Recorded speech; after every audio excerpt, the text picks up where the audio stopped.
ব্রাহ্মণবাড়িয়ায় মানহাজগত বিরোধকে কেন্দ্র করে মসজিদ ভেঙে ফেলা হয়েছে, বিষয়টা কতটা সঙ্গত, কিভাবে মুসলিমদের মধ্যে পারস্পরিক সৌহার্দ্য বাড়ানো যেতে পারে? খুবই দুর্ভাগ্যজনক একটি ঘটনা এটি।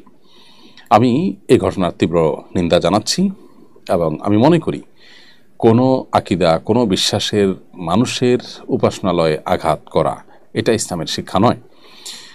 আপনার যদি কারোর সাথে বিরোধ থাকে, ভিন্নমত থাকে, আপনি যদি মনে করেন কেউ ভুল করছেন, বাড়াবাড়ি করছেন, তাহলে সেক্ষেত্রে সেটার প্রতিকারের হাজারো উপায় আপনি বের করতে পারেন, কিন্তু উপাসনায় আঘাত করা এটা কোনো প্রতিকার হতে পারে না। আমরা যে ইসলামের অনুসারী, সেই ইসলামের শুরু থেকে আজও পর্যন্ত নবী করিম সাল্লাল্লাহু আলাইহি সাল্লাম, সাহাবা একরাম কেউ অন্য ধর্মাবলম্বীদের উপাসনালয়ে আঘাত করেছেন এরকম কোনো ঘটনা আমরা দেখাতে পারবো না।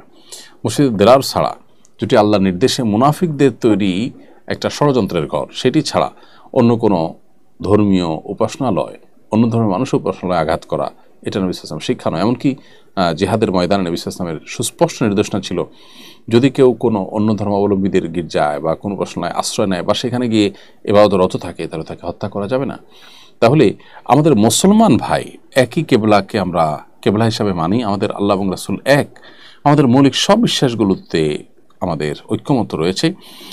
এরকম ভিন্ন মতের মানুষদের মসজিদ ভেঙে দেওয়া এটা খুবই গর্হিত একটা কাজ। আমাদের মনে রাখা দরকার, কোনো জায়গাকে মসজিদের জন্য যখন কেউ ওয়াকফ করে দেয়, সেটা আল্লাহর হয়ে যায়, তখন সেই ঘরে হাত দেওয়ার আল্লাহর ঘরে হাত দেওয়া একই জিনিস। আমার সাথে তার মতের ভিন্নতা থাকতে পারে, কিন্তু ঘরটা আল্লাহর। দিন শেষে আল্লাহর ঘর ভাঙা কোনো অবস্থাতে জায়েজ নয়। বাংলাদেশ আমাদের আশেপাশের অন্য যে কোনো দেশের চাইতে সাম্প্রদায়িক সম্প্রীতি এবং পরমত সহিষ্ণুতার জন্য উজ্জ্বল উদাহরণ। যার কারণে পাকিস্তানের মতো দেশেও আমরা জানি মুসলমানদের বিভিন্ন গ্রুপ, পরস্পরের সাথে বিরোধপূর্ণ গ্রুপগুলোর মধ্যে মসজিদে হামলা, পাল্টা হামলার ঘটনা ঘটে। বাংলাদেশে কিন্তু সেরকম ঘটনা ঘটে না।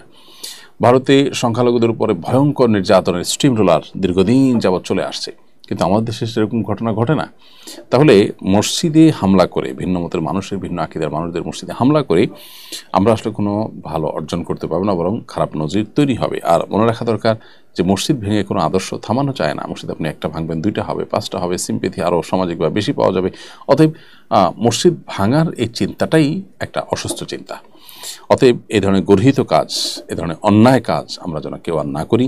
যেখানে অন্য ধর্মাবলম্বীদের উপাসনালয় আঘাত করে ভাঙার শিক্ষা ইসলাম আমাদেরকে দেয়নি, সেখানে নিজেদের ভিন্ন মতের মুসলমান ভাইদের মসজিদ কীভাবে আমরা ভাঙতে পারি? পার্শ্ববর্তী দেশ ভারতে যেখানে মসজিদ ভাঙা হচ্ছে, আমরা তার বিরুদ্ধে তীব্র প্রতিবাদ জানাচ্ছি, সেখানে আমরা নিজেরাই যদি ভিন্ন মতের মানুষদের মসজিদ ভাঙি, তাহলে এটা একটা বাজে উদাহরণ হয়ে থাকবে। আমি আশা করব এই ধরনের সংস্কৃতি থেকে আমরা বেরিয়ে আসবো এবং এর নজির যেন আর আমাদের সমাজে দেখা না যায়। আমরা সবাই সচেষ্ট থাকবো। আল্লাহ তাআলা সংশ্লিষ্টদেরকে দায়িত্বশীল আচরণ করার, দায়িত্বশীল ভূমিকা রাখার তৌফিক দান করুন।